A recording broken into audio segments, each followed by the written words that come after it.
നമസ്കാരം. ഈ ഏഴാമത് ഹിമാലയ ഋഷി സംഗമത്തിൻ്റെ അഞ്ചാമതും അവസാനത്തെ ദിവസവുമായ ഇന്ന് രണ്ടാമത്തെ പ്രഭാഷണമാണ്. അത് ബ്രഹ്മസൂത്രത്തെ ആസ്പദമാക്കിയുള്ള പ്രഭാഷണമാണ്. ബ്രഹ്മസൂത്രത്തിലെ തന്നെ ഏറ്റവും പ്രധാനപ്പെട്ട അധികരണമാണ് സമന്വയാധികരണം. തത്വസമന്വയാത് എന്നാണ് ആ സൂത്രം. അപ്പോൾ എന്താണ് ആ സൂത്രം? സാധാരണ ആൾക്കാർക്ക് മോക്ഷത്തിനായിട്ട് എന്ത് ചെയ്യണം? പലരും പല അഭിപ്രായത്തോടു കൂടിയ ആൾക്കാരാണ്. സാധാരണ ആൾക്കാർ വിചാരിക്കുന്നത് ശുദ്ധകർമ്മങ്ങൾ ചെയ്ത് സാക്ഷാത്കാരം ഉണ്ടാവാം. ചില ആൾക്കാർ വിചാരിക്കുന്നു വൈദിക കർമ്മങ്ങൾ ചെയ്ത് സാക്ഷാത്കരിക്കാം. ഈ യജ്ഞങ്ങളും ഹോമങ്ങളും ഒക്കെ ചെയ്യുന്ന ആൾക്കാർ വിചാരിക്കുന്നു അതിലൂടെ അവർക്ക് സാക്ഷാത്കാരത്തെ പ്രാപിക്കാം. ഉപാസനകൾ ചെയ്യുന്ന ആൾക്കാർ, ധ്യാനം, മെഡിറ്റേഷൻ അങ്ങനെയൊക്കെ ചെയ്യുന്ന ആൾക്കാർ വിചാരിക്കുന്നു ഇതിലൂടെ ഞങ്ങൾക്ക് സാക്ഷാത്കാരത്തെ പ്രാപിക്കാം. യോഗയും പ്രാണായാമവും ഒക്കെ പ്രാക്ടീസ് ചെയ്യുന്ന ആൾക്കാർ വിചാരിക്കുന്നു അതിലൂടെ നമുക്ക് സാക്ഷാത്കാരത്തെ പ്രാപിക്കാം. അപ്പോൾ അതിന് ബാദരായണ മഹർഷി മറുപടി പറയുകയാണ്, തത്തു സമന്വയാത്. അതായത് എല്ലാ ഉപനിഷത്തുക്കളും ഒരേ കാര്യം ഏകാഭിപ്രായത്തിൽ പറയുന്നു, ജ്ഞാനാദേവതു കൈവല്യം. ജ്ഞാനം കൊണ്ട് മാത്രം തന്നെ കൈവല്യം ഉണ്ടാകും. അതിന് പ്രത്യേകിച്ച് ക്രിയയുടെ ഒരു സപ്പോർട്ടിൻ്റെ ആവശ്യമില്ല. ഒരു ഉപോദ്ബലമായിട്ട് കുറച്ച് ക്രിയയും കുറച്ച് കർമ്മവും കുറച്ച് ഉപാസനയും ഇരുന്നോട്ടെ, മേമ്പൊടിയായിട്ട് ഇരുന്നോട്ടെ. അങ്ങനെ ഒരു ആവശ്യം മോക്ഷത്തിനായിട്ട് അങ്ങനെ മറ്റൊരു മേമ്പൊടിയുടെ ആവശ്യമില്ല. ജ്ഞാനം ഒന്നുകൊണ്ട് തന്നെ ഒരാൾക്ക് മോക്ഷമുണ്ടാവും. ജ്ഞാനാദേവതു കൈവല്യം. അപ്പം ഇത് വസ്തുതന്ത്രമാണ്, പുരുഷതന്ത്രമല്ല. പുരുഷൻ ഒരു കാര്യത്തെ നമുക്ക് വേണമെങ്കിൽ ക്രിയ ചെയ്തൊരു കാര്യം ഉണ്ടാക്കിയെടുക്കുന്നതിനാണ് പുരുഷതന്ത്രം എന്ന് പറയുന്നത്.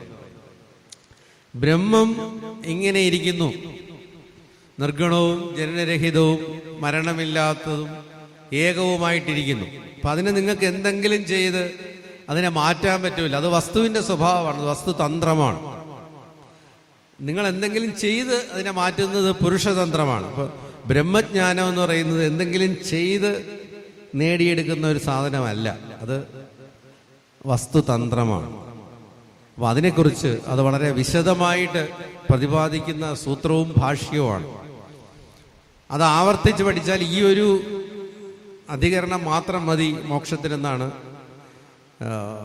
പണ്ഡിതന്മാർ പറയുന്നത്.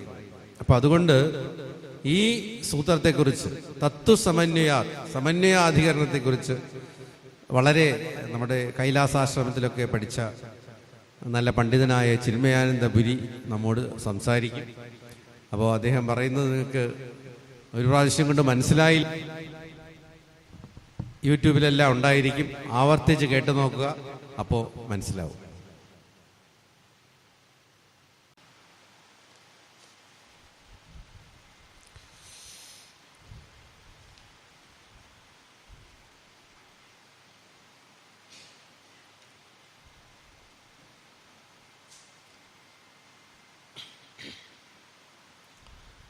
ബ്രഹ്മസൂത്രത്തിൻ്റെ 4ാമത്തെ സൂത്രമാണിന്ന്.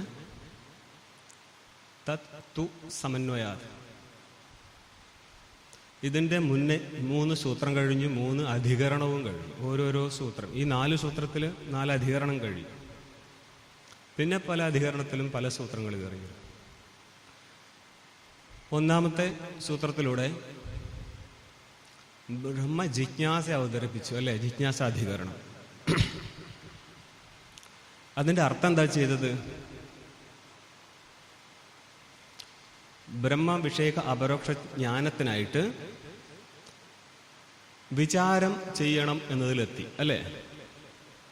അപ്പൊ വിചാരത്തിന്റെ അർത്ഥം എന്തായിരുന്നു?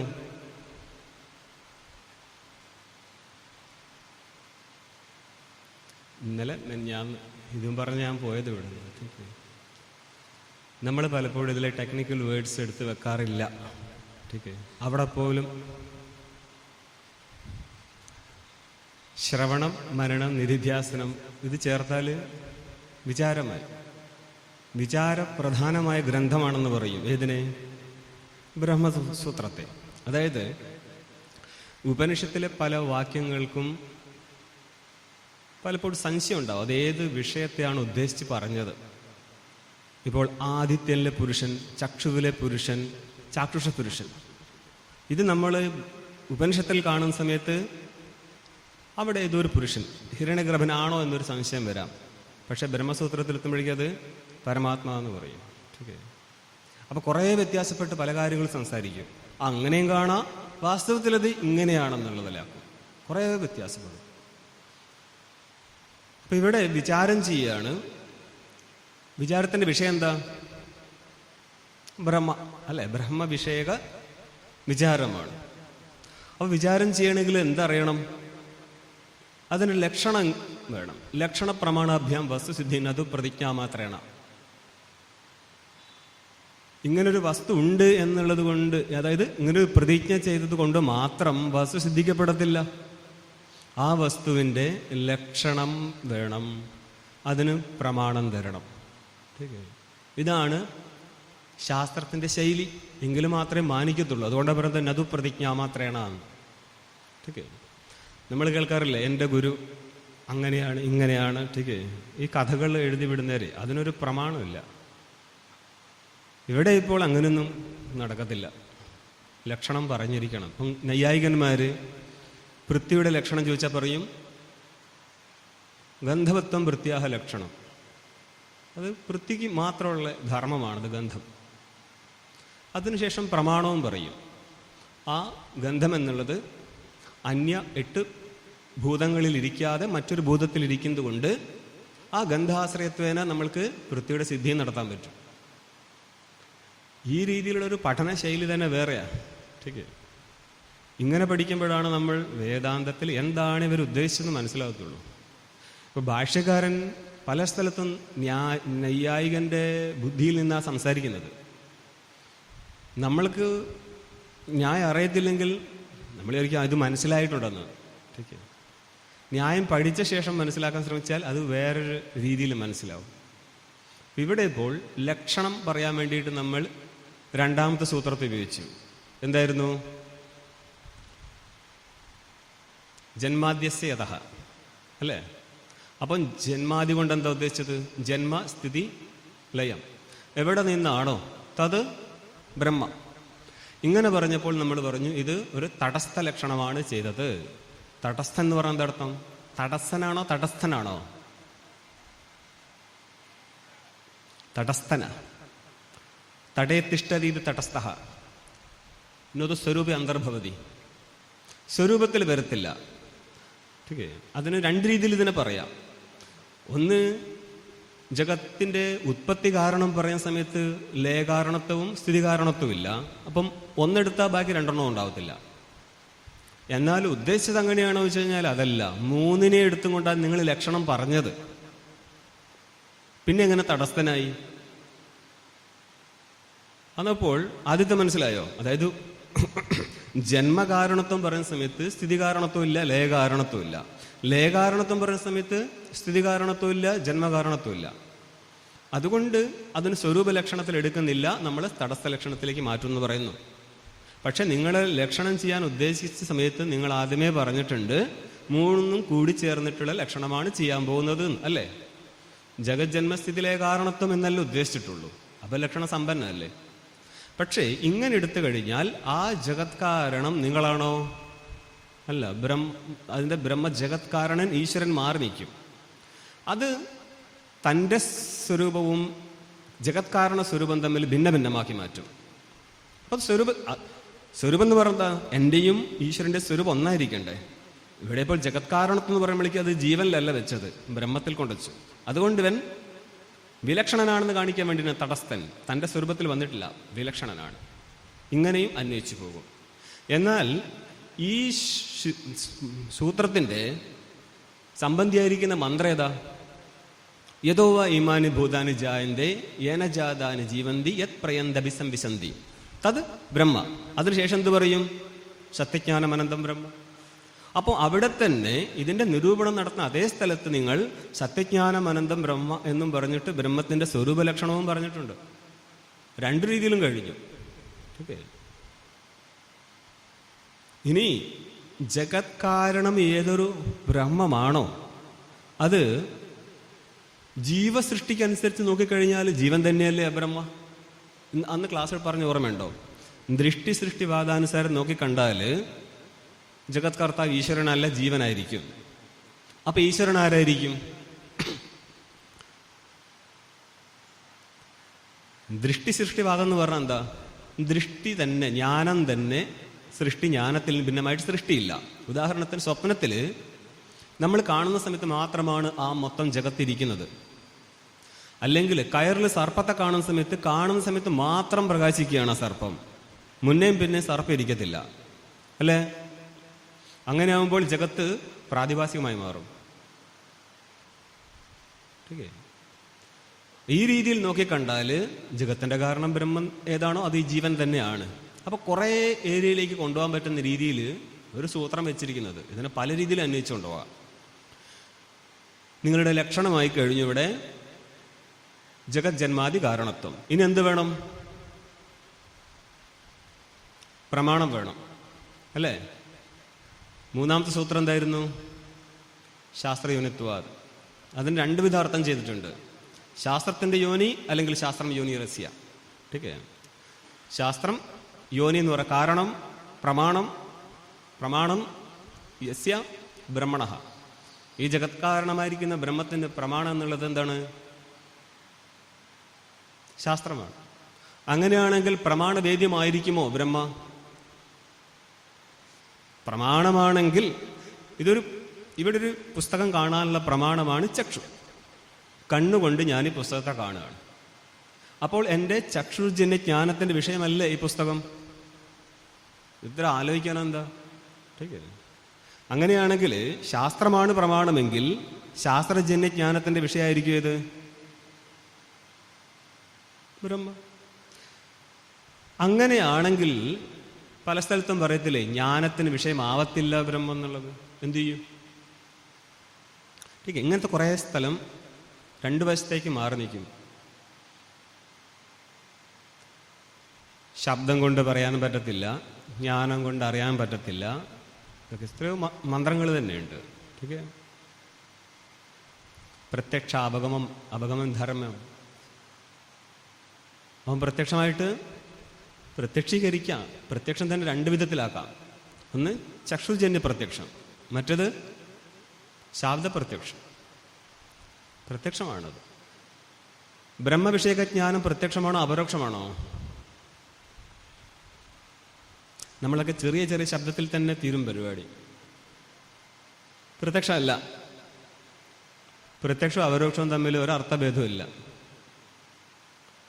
ചിലർ പറയും ശബ്ദം കൊണ്ട് നിങ്ങൾക്ക് പ്രത്യക്ഷം ഉണ്ടാവും, അപരോക്ഷം ഉണ്ടാവില്ല എന്നൊക്കെ. അങ്ങനെ ഒരു വിഭാഗം ശാസ്ത്രത്തിൽ ചെയ്യാൻ പറ്റത്തില്ല. ഓക്കെ, ഇതിനെക്കുറിച്ച് ഈ പ്രമാണ ഭാഗത്തെക്കുറിച്ച് കൂടുതൽ സംസാരിക്കുന്ന നൈയായികനാണ്. ഓക്കെ, അവിടെ ഇങ്ങനത്തെ ഒരു വിഭാഗമില്ല. പ്രത്യക്ഷം അപരോക്ഷം ഒരേ അർത്ഥത്തില വരിക. അപ്പോൾ ഈ സൂത്രത്തിന്റെ തന്നെ മുന്നോട്ടേക്ക് പോയാൽ ഒരു ചോദ്യം വരുന്നുണ്ട്. അവിടെ പറയും, രണ്ട് ഘട്ടമായിട്ട് പറയുന്നുണ്ട്. ഒന്ന്, മനസ്സ് മറ്റ് ആകാരങ്ങളിലേക്ക് പോകുന്നേരം അതിനെ വേർതിരിച്ചിട്ട് ബ്രഹ്മവിഷയകമാക്കാൻ വേണ്ടിയാണ് പ്രമാണങ്ങൾ. അങ്ങനെയാണെങ്കിൽ അതിൽ നിന്ന് ജ്ഞാനം ജനിക്കുമോ?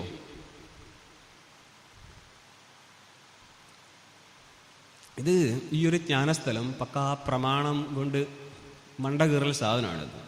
കുറച്ച് പറഞ്ഞുതരാം. ടീക്കേ, ബോറടിക്കും അധികം കേട്ടാലും. എന്നാലും നമ്മൾക്ക് പലപ്പോഴും സംശയം ഉണ്ടാവും. ഇത് ഗുരുക്കന്മാരെല്ലാവരും ചാടിക്കേറി പറയാറില്ലേ, ബുദ്ധിയുടെ വിഷയമല്ല മക്കളെ. ടീക്കേ, ഇത് ബുദ്ധിയുടെ വിഷയം ആണോ അല്ലയോ എന്നുള്ളതാണ്.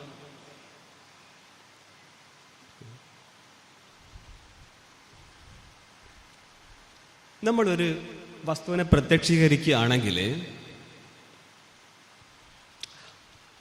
സ്ഥിരം പരിപാടിയാണ്. ഒരു ഘടം, ठीक ആ ഘടത്തെ ചക്ഷുരേന്ദ്രിയം കൊണ്ട് പ്രമാതാവ് അറിയുന്നു. ആ സമയത്ത് ഇതാണ് അവന്റെ അറിവ്. പ്രമാതാവിന് വിഷയത്തെ കുറിക്കുന്ന അറിവുണ്ടായി. ഈ അറിവുണ്ടാവുന്ന സമയത്ത് ഇതിന് തന്നെ 2 ഘട്ടമുണ്ട്. എന്നോട് 2 സാധനം കൂടിച്ചേർന്നിട്ട് ഒരു ജ്ഞാനം, അറിവ് എന്ന് പറയുന്നത്. ഒന്ന് ഘടത്തെ കുറിച്ചാണെങ്കിൽ ഘടാകാര വൃത്തി, രണ്ടാമത്തത് തത് പ്രതിഫലിത ചൈതന്യം ആണല്ലോ. ഇത് രണ്ടും ഒക്കെ ആയോ? ഏതൊരു ജ്ഞാനവും വിഷയം ഉണ്ടാവും, തഥവച്ചിന ചൈതന്യം ഉണ്ടാവും. അപ്പോൾ ഘടജ്ഞാനം എന്ന് പറഞ്ഞാൽ എന്താർത്ഥം? ഘടാകാര വൃത്തിയും വൃത്തി അവച്ചിന ചൈതന്യവും ചേർന്നാൽ ഘടജ്ഞാനമായി. ഈ വൃത്തി ജഡമായിട്ട് പോലും ചേതനന്റെ സംബന്ധം വൃത്തിയായിട്ടുള്ളത് കൊണ്ട് വൃത്തിക്ക് ഒരു കഴിവ് വരുന്നതാണ് ഘടത്തിനുടെ അജ്ഞാനത്തെ നശിപ്പിക്കുക എന്നുള്ളത്. ഘടത്തിന്റെ അജ്ഞാനത്തെ നശിപ്പിച്ചത് ആരാ? വൃത്തിയാ. ഏത് വൃത്തി? ചേതനന്റെ സംബന്ധം നേരിട്ട വൃത്തി. ഈ ആവരണം നഷ്ടപ്പെട്ടത് കൊണ്ട് ഘടം പ്രകാശിക്കുകയോ? അപ്പോഴും ഇല്ല. കാരണം ഘടം ജഡമാണ് സ്വരൂപത്തിൽ. ആവരണം നഷ്ടപ്പെട്ടത് കൊണ്ട് മാത്രം അവൻ പ്രകാശിക്കത്തില്ല.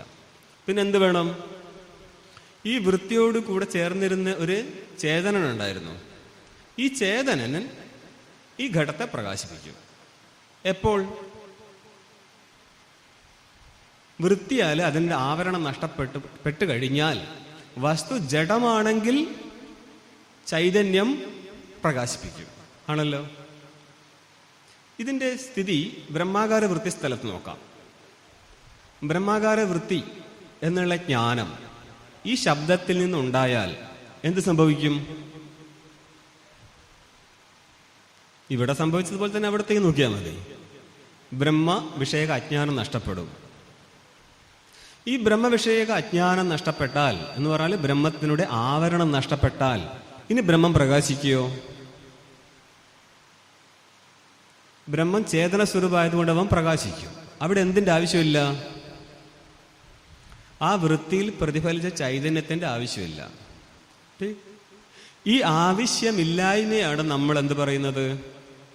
ജ്ഞാനത്താൽ ബ്രഹ്മം പ്രകാശിക്കത്തില്ല എന്ന് പറയുന്നത്. ഇത് കേട്ടിട്ട് നമ്മൾ എന്താ ധരിക്കാറ്? ബ്രഹ്മത്തിനുടെ ജ്ഞാനം ഉണ്ടാവത്തില്ല എന്ന് ധരിക്കാറ് അല്ലേ?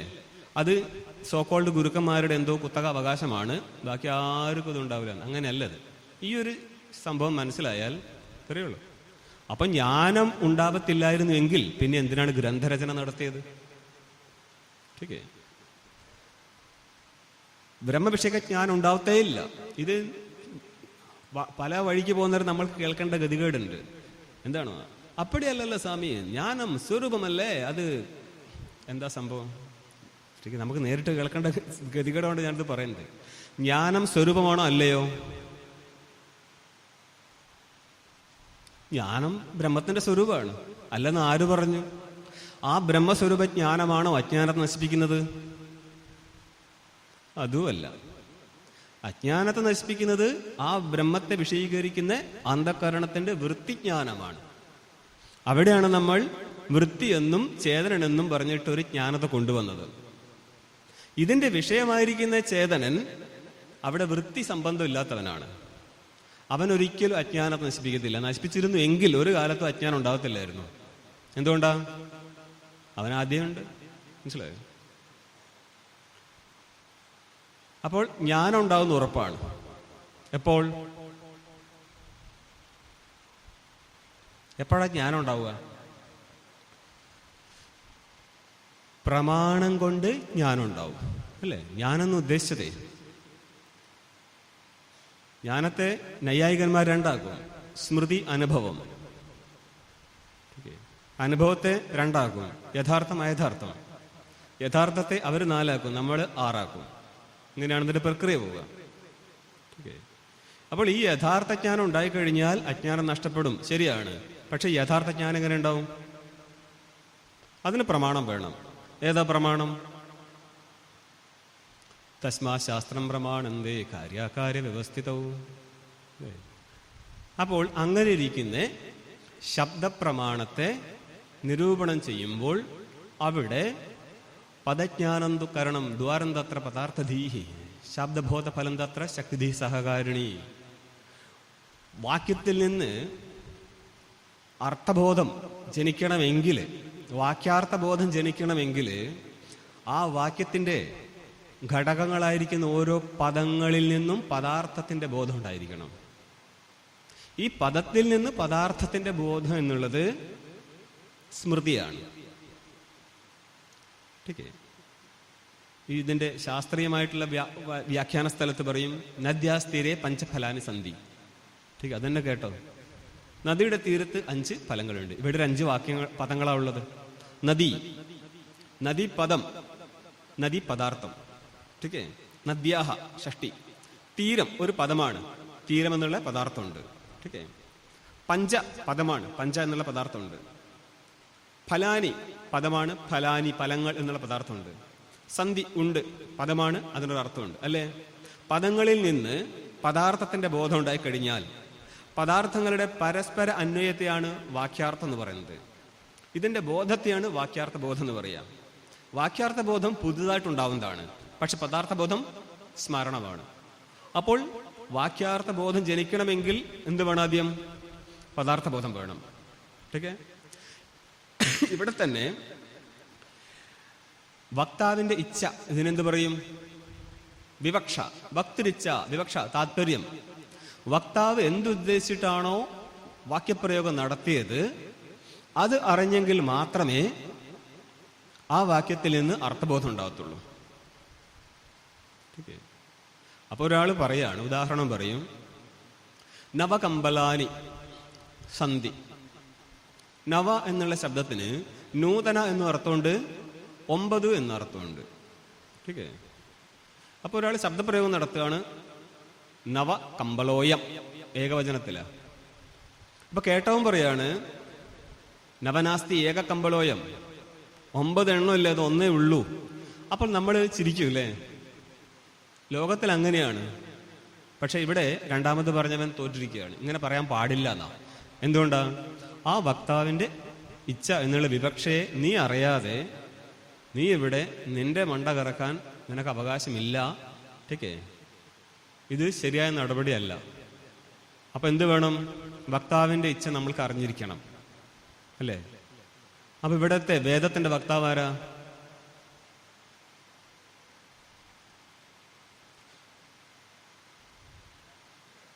വേദത്തിന് വക്താവില്ല. അപ്പം വേദം എങ്ങനെ ഉണ്ടായി? ഇത് അനാദിയാ. അനാദി എന്ന് പറഞ്ഞാൽ ബ്രഹ്മം പോലെ അല്ല. ഇത് സൃഷ്ടിപ്രളയ കാലത്ത് തിരിച്ചു പോവും, പിന്നെ വരും. ഇവിടെ നശിക്കത്തില്ല കേട്ടോ. ഈ ഘട്ടങ്ങളിലൊക്കെ വേദാന്തി സാങ്ക്യമതത്തിനനുസരിച്ചേ പോകത്തുള്ളൂ. സാങ്ക്യമതത്തിന്റെ കൂടെ